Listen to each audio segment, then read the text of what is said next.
Guten Morgen miteinander. Mein Name ist Dunja Wüthrich und mit meiner Familie zusammen darf ich Teil von dem Gottesdienst sein. Wenn du neu bist oder das nicht von dir kannst sagen, dass du Teil von dem Gottesdienst bist oder Teil von dieser Kirche bist, dann bleib heute Morgen noch ein bisschen länger. Gib uns die Chance, dich kennenzulernen. Gib uns die Chance, noch ein bisschen mit dir zu schwätzen. Heute ist Sonntag, der 20. Februar. Und es ist ganz ein spezieller Tag.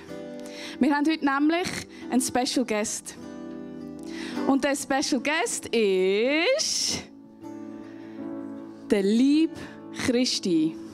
Wenn du zu Jesus gehörst und heute Morgen da bist, dann bist du ein essentieller Teil vom lieben Christi. Und dann brauche ich heute deine Aktivität und deine Gegenwart, weil für heute Morgen haben wir einen liturgischen Moment geplant.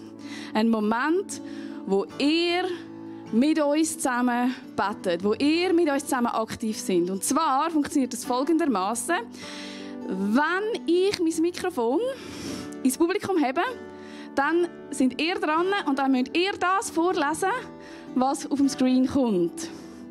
Okay? Wenn wir es mal ausprobieren, machen wir einen Test. Heute Morgen dürfen wir wieder ohne Maske Gottesdienst feiern.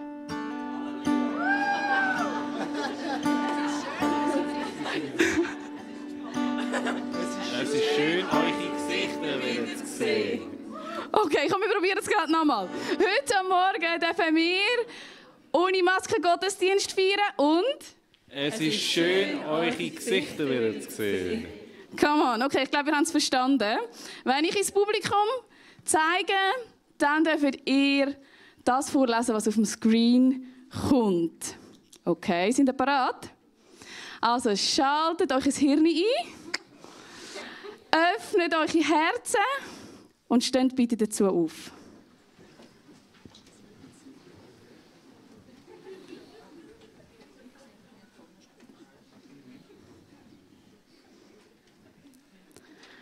Unser Vater im Himmel.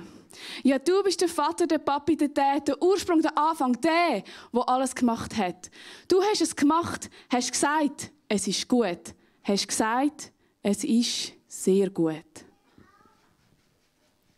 Zu dir will ich kommen, zu dir will ich gehören, bei dir will ich sein.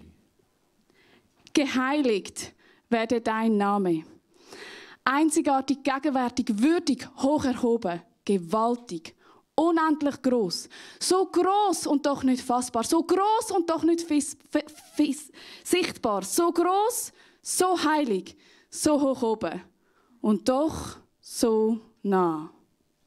Zu dir will ich kommen, zu dir will ich gehören, bei dir will ich sein. Dein Reich komme.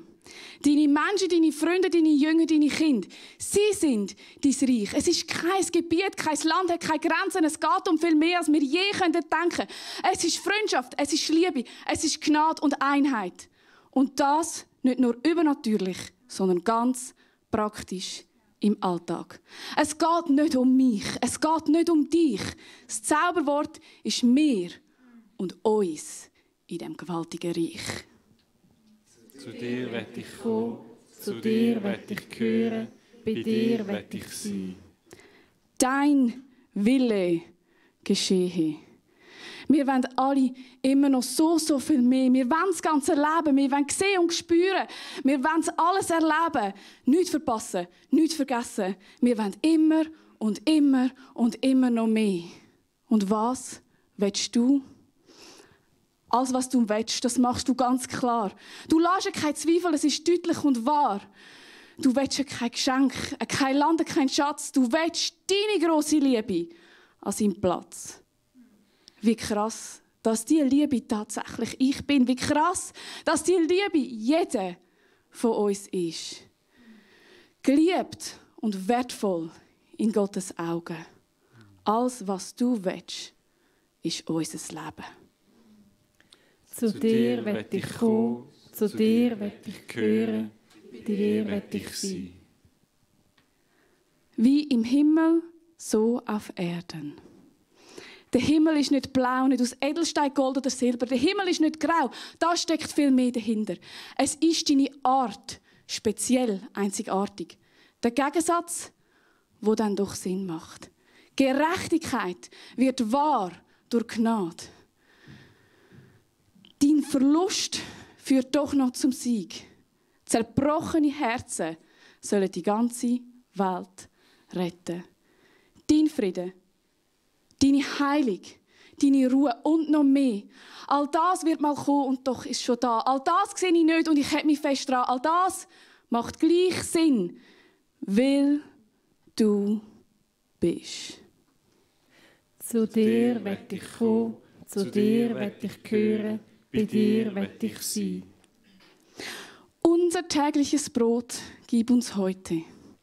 Es ist immer gut zu wissen, von wo etwas kommt.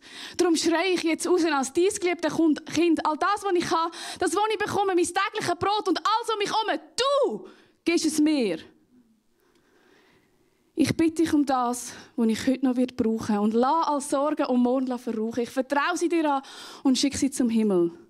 Bin froh, kann ich tragen, was du mir zurückgibst. Zu dir will ich kommen, zu dir will ich gehören, bei dir will ich sein. Und vergib uns unsere Schuld. Ich bekenne meine Fehler, meine Schuld, meine Sünden. Ich bin nicht perfekt, auch wenn ich es gerne wäre. Mit dieser Last auf den Schultern ist das Leben viel schwer. Ich bin froh um dein Opfer und dankbar für Gnade. Darum komme ich zu dir mit all meiner Schande. Zu dir will ich kommen, zu dir will ich gehören, bei dir will ich sein. Wie auch wir vergeben unseren Schuldigen. Wenn du es gehen kannst, dann lass auch ich los. Wenn du mir vergisst, gebe ich dir alles hin. Du bist gerecht wie nichts da auf Erde. Richter von allem, was ist und wird werden. Darum stehe ich jetzt auf und vertraue es dir an. All das, was mir weh hat da. Zu dir will ich kommen, zu dir will ich gehören, bei dir will ich sein. Und führe uns nicht in Versuchung, sondern erlöse uns von dem Bösen. Ich will nicht immer und immer und immer wieder ins Fettnäpfchen treten. Es ist mir zuwider. Ich will durchbrechen, meine Muster anpassen, immer mehr so wie du, immer mehr sein wie du. Jeder Schritt in die Richtung, jeder Tritt zu dir hin ist eine Erlösung von dem Leben, in dem ich nicht mehr sein will. Führe mich weg von Versuchung im Alltag. Zu dir will ich kommen, zu dir will ich gehören, bei dir will ich sein. Denn dein ist das Reich und die Kraft und die Herrlichkeit in Ewigkeit. Dies Reich nimmt mich ein. Deine Kraft haut mich um. Deine Gegenwart fasziniert. So ist es gewesen. Und es wird immer bleiben. Du bist souverän. Zu dir will ich kommen, zu dir will ich gehören, bei dir will ich sein. Zu dir komme ich jetzt. Zu dir gehöre ich immer. Bei dir darf ich sein. Darum will ich so beten, wie du es mich hast gelehrt. Mit dieser Gruppe von Menschen, die dich verehrt.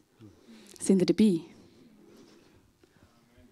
Unser Vater im Himmel, geheiligt werde dein Name, dein Reich komme, dein Wille geschehe, wie im Himmel, so auf Erden. Unser tägliches Brot gib uns heute und vergib uns unsere Schuld, wie auch wir vergeben unseren Schuldigen.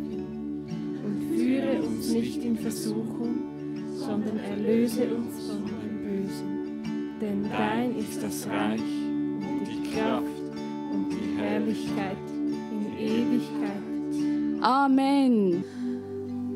Wer hat die Gegenwart Gottes wirklich genossen heute Morgen? Wow. Spürt ihr, wie stark heute Morgen Gott unter uns ist? Und wie schön, Wie wunderschön, dass wir ihn erkennen dürfen. Dunja, merci vielmals für deine starke Botschaft verkündigen. Der erste Teil der Predigt hat der Dunja gemacht. Und den zweiten Teil der Predigt hat der Lobpreisteam gemacht. Sie haben uns in Gottes Gegenwart hineingebracht und ich mache jetzt den dritten Teil. Und dann lassen wir schauen, was passiert nachher. Wer macht weiter? Mein Thema heute lautet geistliche GPS. Geistliche Navi, GPS. Ich bin, für die mich nicht kennen, mein Name ist Sabrina. Hi. Ich bin 3 Monate nicht da gewesen. Ich kann mir gut vorstellen, habt ihr mich schon vergessen. Jetzt kann ich schauen, wer ich bin. Immer noch. Ich komme aus dem Iran. Und Teheran, in dem Ort, wo ich aufgewachsen bin und geboren bin, ist so groß wie die Schweiz. Also die ganze Schweiz ist ein Staat. Und sogar die Schweiz ist ein bisschen kleiner als Teheran. Lass mich euch geschwind ein Foto zeigen, damit ihr könnt euch vorstellen, das Verhältnis zwischen Schweiz und Iran. Habt ihr die Schweiz gefunden? Schaut, da ist die Schweiz. Und das ist Iran. Und es war so, im Iran, ich hatte nie Navi. Ich bin mit 24 rausgekommen und bis dann, wir haben kein Navi, wir haben kein GPS. Wir haben nichts. Und im Teheran, also das heisst, in der ganzen Schweiz, musste ich umfahren. Wir hatten damals schon 15 Millionen Leute, die im Teheran gelebt haben. Und klar, als Pastoren, wir sind immer umgefahren, wir haben Leute von der Kirche besucht und du hast auch nicht die Karte nutzen, weil... Kennt ihr nicht die Karte? Also, kennst du die Karte? Weißt du, was es ist? Aber der richtige, also nicht die Handy-App-Karte, der Papier, wo du mal öffnen und dann durchlesen und dann good luck beim Zusammentun. So.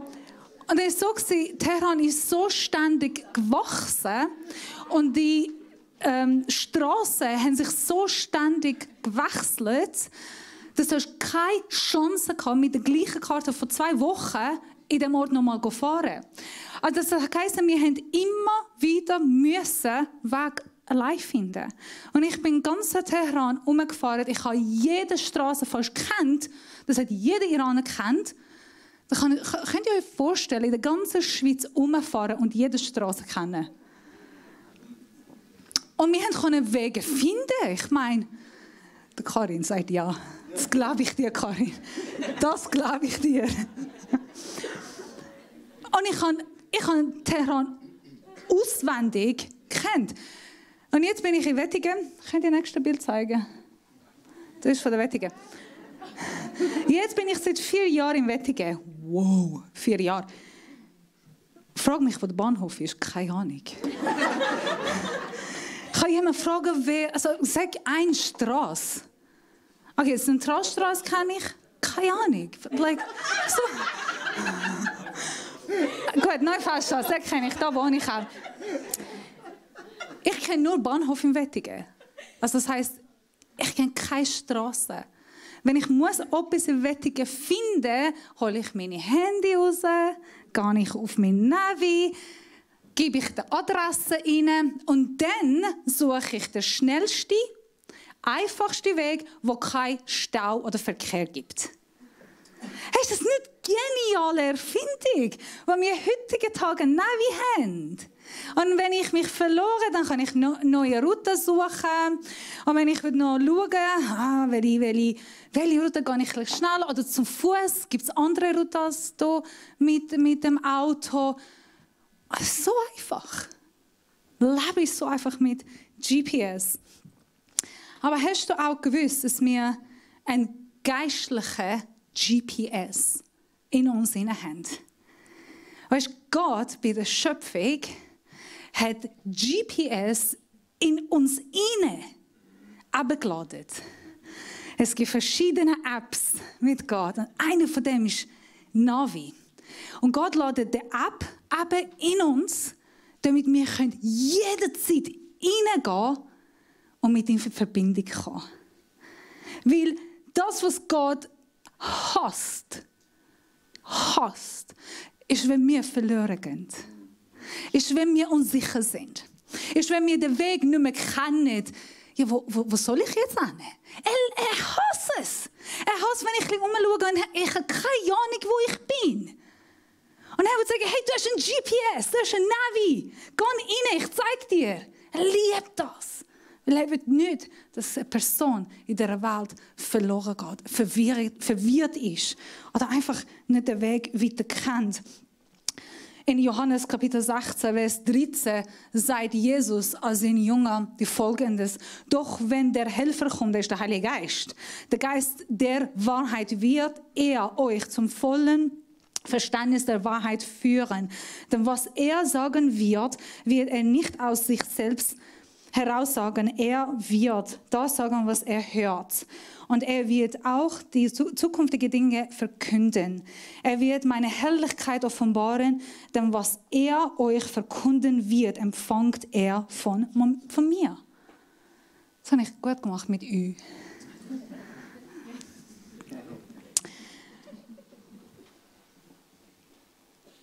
Jesus sagt, hey, ich gehe. Ich bin jetzt nicht mehr unter euch, aber ich schicke den Heiligen Geist. Und wenn der Heilige Geist kommt, er wird euch berichten. Er wird euch sagen, wohin könnt ihr gehen? Was könnt ihr machen? Welcher ist der richtige Weg? Was gibt es für falsche Weg? Hey, was, wenn du irgendwo in einer Sackgasse bist und weißt, nicht weiter? Wie soll ich jetzt weitergehen? Der Heilige Geist kommt und er nimmt dich mit der Hand und er zeigt dir, wo du kannst den Weg finden. Im Psalm 32,8 steht geschrieben: Du hast zu mir gesagt, ich will dich unterweisen und dir den Weg zeigen, den du gehen sollst. Ich will dich beraten und immer meinen Blick auf dich richten. Das hat Gott gesagt. Hey, ich will dich leiten, ich will dir den Weg zeigen. Und ehrlich gesagt, heutigen Tag, wir sind in einer Lebensphase, oder vielleicht bin ich der Einzige, wo so viel Verwirrung in der Welt ist. So viel Stimmen, so viel Theorien, so viel äußerlich, aber auch innerliche Sachen, die uns unsicher macht. Wo vielleicht wissen wir nicht, wer kann ich zuhören, wer kann ich vertrauen. Wer kann ich, von meiner Zeit, wir hatten einen Prediger, wir hatten kein YouTube. Ich bin aufgewachsen mit einem Prediger. Weil unsere Stadt hat keinen anderen Prediger gehabt. Und das war mein Papi. Er hat am Sonntag gepredigt, er hat unter der Woche gepredigt. Er hat immer predigt, einen Prediger. Und wir haben gewusst, also was er sagt, das stimmt. Und er hat sich auch so daran gewohnt. Was ich sage, das stimmt. Weil er ist der Einzige. Und heutigen Tag hat er ein bisschen Mühe. Wir sind Tochter sagen, ja, Papi, aber das darfst du nicht. Er ist halt nicht da, das darf ich sagen. Ich weiss es nicht, bist du heute das erste Mal da oder schaust den Stream nachher bei uns? Vielleicht bist du überhaupt nicht gläubig. Und du hast keine Ahnung über Glauben, oder vielleicht hast du eine Ahnung über Glauben, vielleicht interessiert dich, vielleicht willst du gerne mehr wissen, Jesus willst du gerne mehr wissen, aber du weißt nicht, was kann ich glauben? Welche von diesen Christen? Ich meine, es gibt so viele von uns und manchmal sind wir auch ein bisschen komisch. Also, wer glaube ich wirklich? Lass mich dich sagen, wenn du das erste Mal da bist oder du hast online schauen, Jesus hat gesagt, ich bin die Wahrheit, der Weg und das Leben. Mit der die das. Das hat er gesagt. Und an Leute hat er das gesagt, die haben ihm gefragt, was sollen wir glauben? Was sollen wir glauben? Haben Jesus und die Leute ihm gefragt. 5000 Leute. Jesus, was sollen wir glauben? Und er sagt, ich bin die Wahrheit, der Weg und das Leben. Wer an mir glaubt, kommt zum Vater. Und wenn du nicht weißt, hey, was soll ich glauben? Weißt du was? Glaub an Jesus. Weil er ist die einzige Wahrheit. Du musst nicht an mich glauben, was ich sage, aber du kannst ihn glauben. Und du kannst ihn selber fragen. Aber vielleicht bist du schon da, seit 10 Jahrzehnten, seit Jahrzehnten Vielleicht bist du 20, 30, 50, ich weiss nicht, wie viele Jahre schon da in dieser Kirche. Und du bist so oft in der Kirche gekommen, du bist so oft im Glauben unterwegs, dass du jede Straße, jede Nebenstraße, jede Geschwindigkeitszeichen schon auswendig kennst. Du musst nicht mehr achten, wo ist 80, wo ist 50, wo ist 120, wo kann ich ein bisschen Gas geben, wo muss ich ein bisschen langsamer fahren. Du weißt schon in dem Glaubenreisen, wo Blitz sind und wo die Polizei normalerweise steht und eine Kontrolle macht. Hey, du kennst die einfach. Du hast dich da gewohnt. Du kannst deine Augen schließen, Auto fahren und bist so in dem richtigen Ort. Kann sein. Aber da möchte ich sagen, egal ob du ein Tag bist oder 20 Tage im Glauben bist, jeder von uns braucht richtig und den Weg von der Heiligen Geist. Jeder von uns braucht Weisheit, jeder von uns braucht seine Hilfe, Führung und Leitung. Egal, ob du bist vor einer Entscheidung, was für einen Job sollst du jetzt entscheiden, oder bist schon Planer für die Rente, vielleicht bist du am Planen für deine Ehe, wer soll ich entscheiden, mit wem soll ich heiraten, oder stehst du gerade für eine Hochzeit, oder willst du gerne ein Kind haben, bettest für Kind. Oder du betest, dass dein Kind auszieht und endlich weggeht. Hey, letztens hat eine mir gesagt von ihrer Tochter, sie hat noch 2 Jahre Zeit. Mit 40, genau. Oder vielleicht betest du einfach für deine Ferien, jetzt im Sommer. Wo soll ich in die Ferien gehen und welche Wohnung soll ich jetzt mieten? Das ist jetzt unser Thema in dem Haus mit der Wuttrich-Familie. Wer geht wo in der Ferien? Egal wo du stehst. Der Heilige Geist kommt zu dir und er gibt dir den Weg. Wenn Jesus sagt, der Heilige Geist wird kommen und er wird euch berichten, er wird euch helfen. Er redet nicht mit den Jungen. Nur. Er redet nicht zu den Heiligen, zu den Profis, zu den Pastoren, zu den Propheten, die mega gut verbunden sind. Die kennen, die wissen, die hören, das ist super. Nein, er redet zu jedem. Jeder. Alt, jung, Mann, Frau, Schweizer, Iraner, Kind, egal. Er redet zu jeder. Es ist eine Gefahr, wo wir in dieser Zeit sind. Ich muss das erklären. Die grösste Gefahr von uns Christen ist unsere Lust auf Intimität mit Gott verlieren. Die grösste Gefahr ist, dass wir in der Kirche kommen am Sonntagmorgen, wir lesen die Bibel, alles gut. Wir wissen sehr gut, was die Bibel sagt, was wir machen oder nicht machen. Wir wissen mega gut, wie kann ich als Christ leben. Die Frage ist aber, lebe ich in einer intimen, persönlichen, individuellen Beziehung mit Gott? Und die einzige Idee von der Christentum, wieso Jesus auf Erden gekommen ist der GPS. Damit das, was Gott in uns installiert hat, abgeladen hat, aktivieren, damit wir 24 Stunden in Verbindung sind mit einem Klick. Damit wir seine Stimme hören, damit wir ihn kennenlernen können. Und zwar persönlich. Schau, ich habe eine Nachbarin, die kenne ich. Das heisst, ich weiß, wie sie heißt, ich weiß, wie ihr Mann heißt, ich weiß von ihrem Kind, ich weiß, wie ist die Geburt von ihrem Kind war. Ich weiß, was sie macht für einen Job. Ich weiß, was sie isst, weil ich sehe im Kompost, was sie wegwirft. Ich weiß, was sie nicht gerne isst. Ich bin eine weirde Nachbarin, by the way. Ich weiß, welche Farbe sie hat mega gern. Weil ich sie beobachtet. Weil ich mit ihr ein paar Ahoi und Ciao, hey, wie geht's? Und wie geht's ins Tan? Und wie hast du? Und Ciao. Kann ich euch sagen, ich kenne sie? Kann man schon sagen, ich kenne sie? Ehrlich gesagt nicht, ich kenne sie nicht. Ich habe keine Ahnung. Aber ich kann noch etwas anderes sagen. Ich kenne diese Leute, die sind auch meine Nachbarn. Und bei ihnen, ich weiss, welche Farbe haben sie gerne, ich weiss, wo sie arbeiten. All die Details weiss ich, aber ich weiss etwas noch mehr. Ich gehe zu ihnen, klopfen und sage, hey, habt ihr jetzt Kaffee? Kann man zusammen einen Kaffee trinken? Und sie kommen klopfen. Hast du Eier?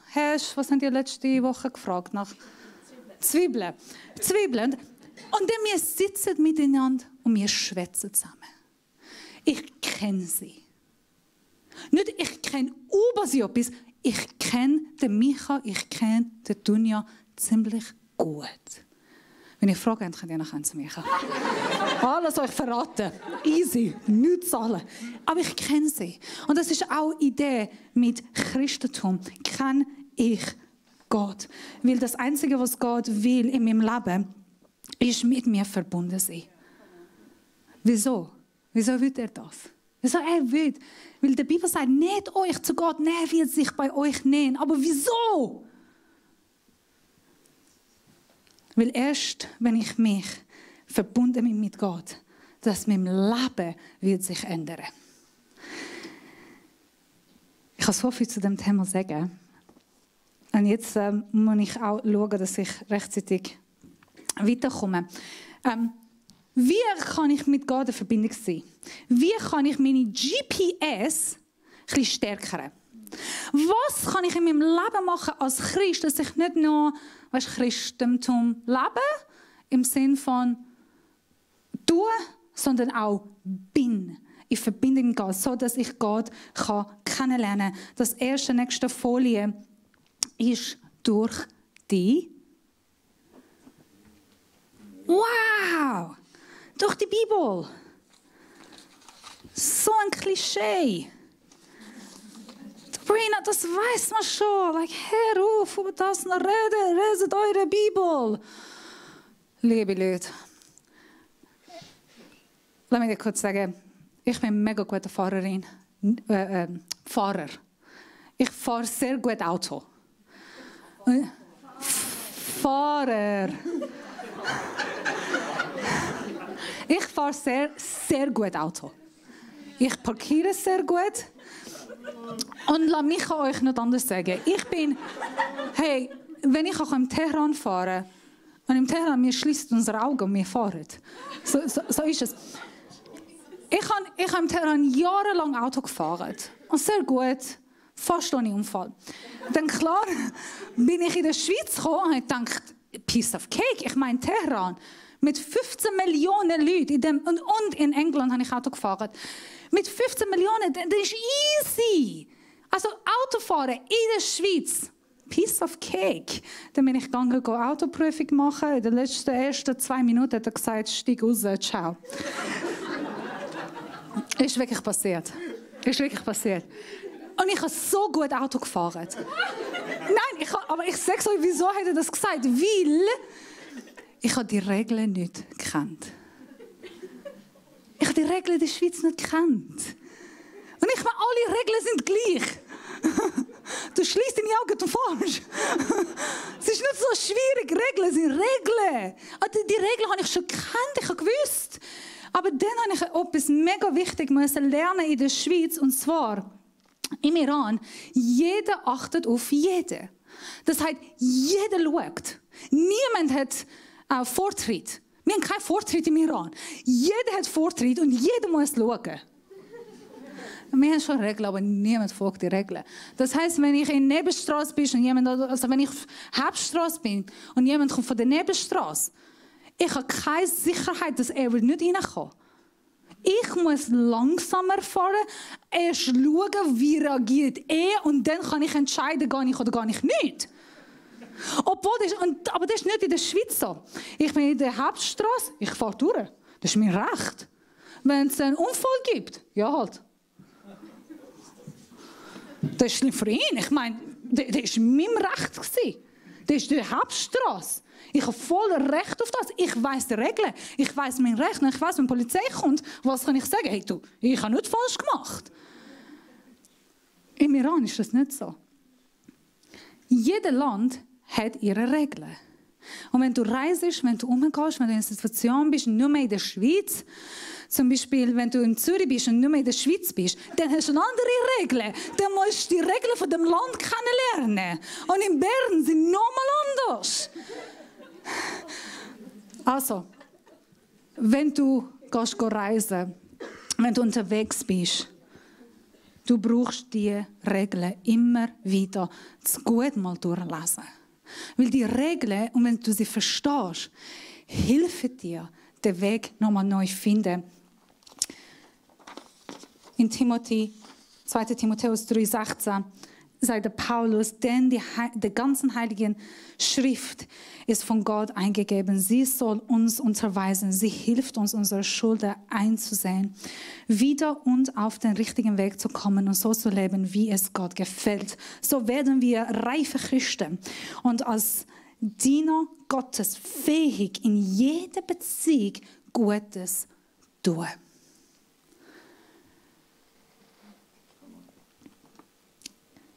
Leute sagen, wieso spricht Gott heute nicht? Das ist Gottes Wort. Lies mal durch. Er spricht. Er spricht durch sein Wort. Wie aber? Lass uns geschwind 1. Korinther 2,10 noch lesen miteinander. 1. Korinther 2,10. Uns aber hat Gott dieses Geheimnis durch seinen Geist erfüllt, durch den Geist, der alle erforscht, auch die verborgensten Gedanken Gottes. Wir aber haben diesen Geist erhalten, den Geist, der von Gott kommt, nicht den Geist der Welt. Darum können wir auch erkennen, was Gott uns in seiner Gnade alles geschenkt hat. Was sagt das? Soll ich nochmal einen Vers lesen? Dann ist es nochmal klarer. Komm, ich lese nochmal einen Vers. Johannes 16,8 sagt, und ist er erst gekommen, der Heilige Geist, wird er den Menschen die Augen für ihre Sünde öffnen, vor Gottes Gerechtigkeit und sein Gericht. Halleluja. Ihre Sünde ist, dass sie nicht an mich glauben. Also, jetzt erkläre ich, was die 3 Bibelstellen heißen. Gott gibt uns im Wort die Regeln, damit wir die lesen und dann aber, er gibt nochmal etwas anderes. Er gibt nicht nur das Buch, sondern er schenkt uns sein Geist. Der Heilige Geist. In der Korinther, was sagt, der Heilige Geist wird die Gedanken Gottes uns offenbaren. Das heißt, wenn ich die Bibel lese, und am Schluss habe ich einen Aufsatz für euch alle. Das ist so gut. Wenn ich sein Wort lese, gehe ich einfach durch. Nein, mache ich nicht. Ich lese sein Wort und dann bleibe ich und sage ich, Gott, was willst du mit dem mir sagen? Gott, sprich. Gott, ich lasse zu. Glaubst du, dass du den Heiligen Geist hast? Jeder, und das sei dann da, jeder, der an Jesus glaubt, jeder, der an Jesus glaubt, hat Gott seinen Geist ihm gegeben, hat die Augen geöffnet, damit sie werden wissen. Also jeder von euch, der irgendwann in eurem Leben entschieden hat, ich will Jesus nachfolgen, ich bin Christ, ich habe eine Nachricht für euch, das war nicht eure Entscheidung. Das ist der Heilige Geist, der eure Augen, euer Herz geöffnet hat, der euch geholfen hat, die Entscheidung zu treffen, und der euch gezeigt hat. Und wenn du noch nicht Christ bist und noch nicht Jesus kennst und Jesus in deinem Herz eingeladen hast, mir glauben, eben Jesus ist auf die Erde gekommen, damit er die Verbindung zwischen uns und Gott machen kann. Er ist für uns auf Kreuz gestorben, damit wir Gott persönlich, intim kennenlernen, mit ihm einen Kaffee geniessen. Und ehrlich gesagt, wenn du noch nicht Jesus kennst, ich kann das auch in deinem Leben aussprechen. Weil der Heilige Geist ist gerade jetzt bei dir und er wirkt in deinem Leben. Er ist gerade jetzt da und er wirkt in deinem Leben. Und er tut dein Herz öffnen und deine Augen öffnen und ihn persönlich kennenlernen.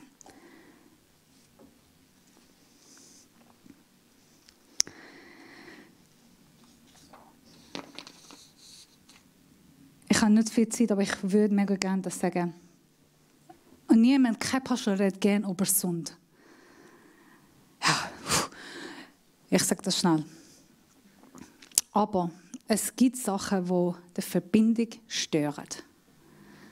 Es gibt Sachen, die in unserem Leben, die uns verhindern, Gottes Stimme gut zu hören. Und das ist wie Handy. Mein Handy ist kaputt. Und wenn jemand mich anruft, ich muss auf Lautstärke stellen, auf Laute, dann kann ich hören. Auf Lautsprecher mässig. Sonst höre ich nicht. Und wenn ich im Mikro bin oder Coop oder irgendwo, ich stelle auf Lautsprecher und dann gehe ich so und dann höre ich, weil der ist kaputt. Mein Handy ist kaputt. Der Navi ist nicht kaputt.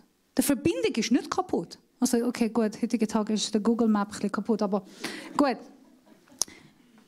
Mein Handy ist kaputt. Sund wirkt wie ein kaputtes Handy. Der zerstört die Verbindung, die Connection. Und da braucht extrem viel Demut. Extrem viel Demut.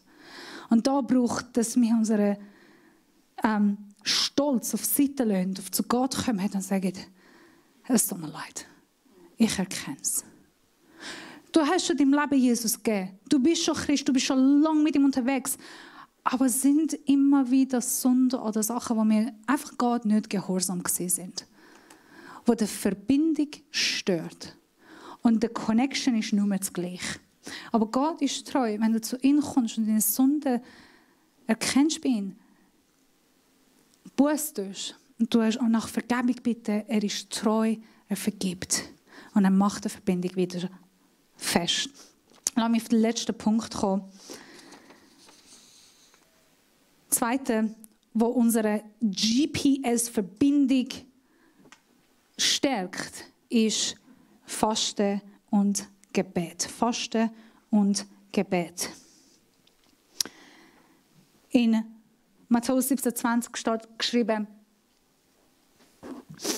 wegen unserer Kleinglaube antwortet er Jesus, ich sage euch, selbst wenn eure Glaube nur so groß ist wie ein Senfkorn, könnt ihr zu diesem Berg sagen, rücke von hier nach dort und er wird dorthin rücken. Nicht wird euch unmöglich sein.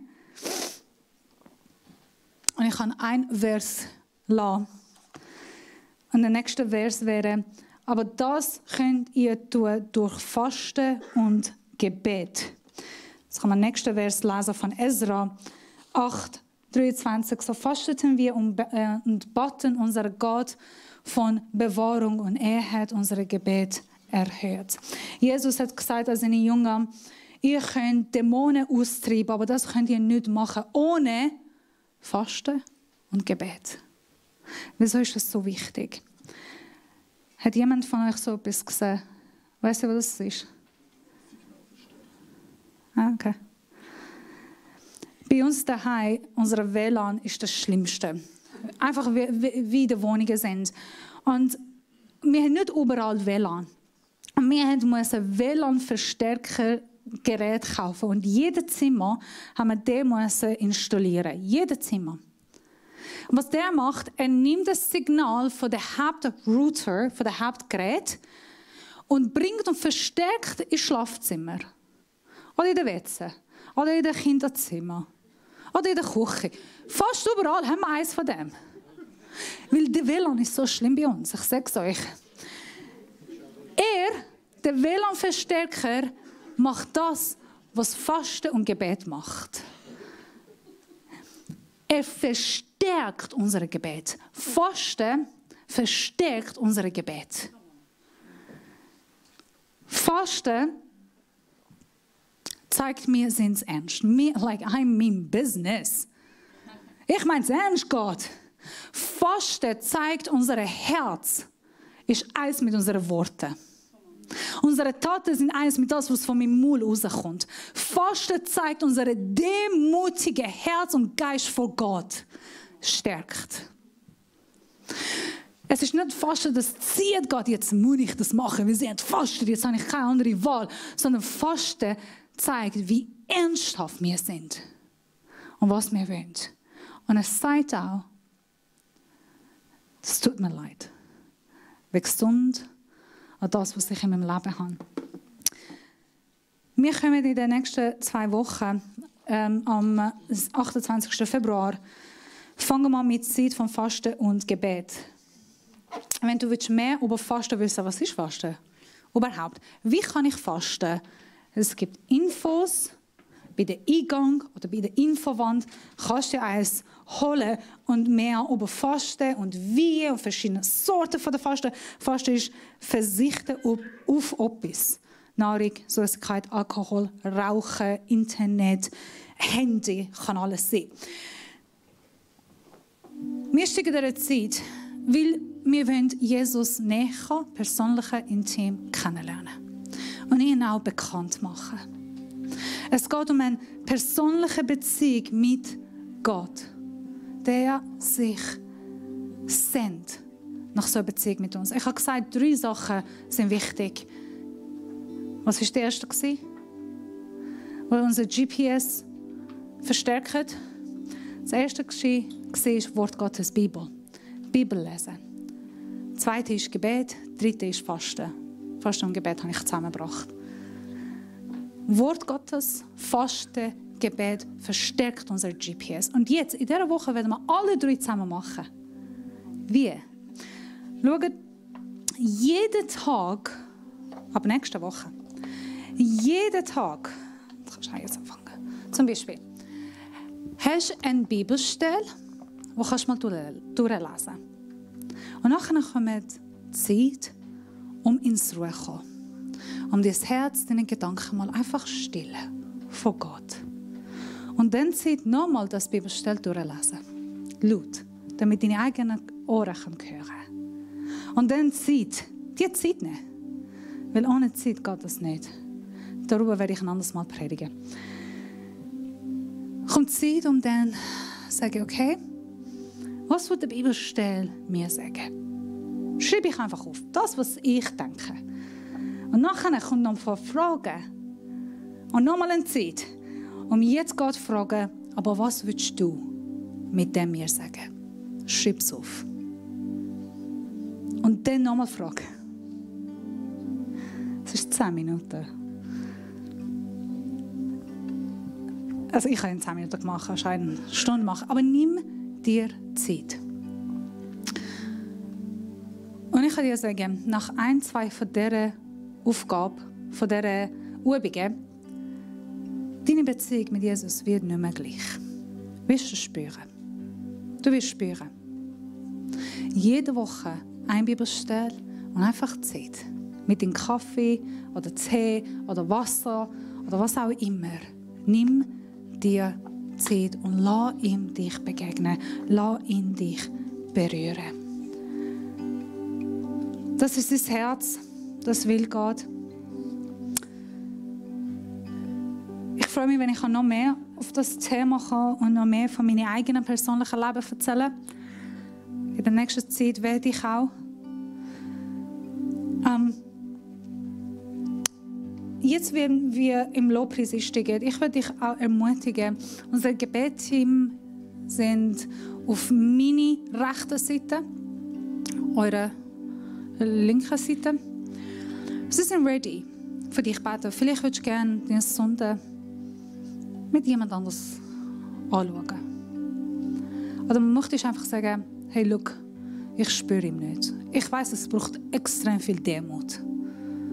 Aber nimm den Schritt, geh zu unserem Gebetsteam oder komm zu uns. Und lass uns mit dir zusammen beten, mit dir zusammen auf Gott hören. Es ist Stimme für dein Leben zu hören. Und ich kann eins sagen, bevor wir heute Morgen angefangen haben mit unserem Team zusammen, mit dem ganzen Team, haben wir gebetet mit dem Worship-Team. Und wir haben einfach auf Gott gelöst. Und wir haben Gott gefragt, was hast du für heute? Was willst du für heute sagen, für den Gottesdienst? Gott ist etwas, was wir einfach vorsichtig sehen. Und hat eine gesagt, ich werde nicht sagen, wer er ist, aber eine hat gesagt, ich sage es nicht, wer. Aber eine Person hat gesagt, hey, ich spüre, dass Gott möchte jeder Person heute Morgen ganz persönlich, ganz individuell begegnen. Leute, die sagen, ich habe nie Gott gespürt. Ich habe nie Gott gekannt. Ich habe nie Gott wirklich erlebt. Heute Morgen wird Menschen begegnen. Und das glaube ich. Weißt du wieso? Weil er ist immer ready. Er kommt ready. Und es liegt aber auf dich. Es liegt auf dich. Bist du bereit? Willst du? Möchtest du? Öffnest du dein Herz? Nimmst du den Schritt? Weil er ist ready. Nicht kann ihn zurückhalten. Was haltet dich aber zurück? Wenn nicht, steh im Worship. Erhebe deine Stimme und bitte, dass der Heilige Geist dich erfüllt. Mit Weisheit, mit Offenbarung, mit neuer Perspektive, neue Karten, neue Map, neue Route, neue Weg, neue Idee. Dass du einfach, dein GPS wird ein Update haben. Herr Gott will dein GPS wird ein Update geben. Eine neue Version. Geh aus unser Gebet hin. Lass mich dir beten. Nimm die Chance. Lass uns in Gottes Gegenwart eintreten.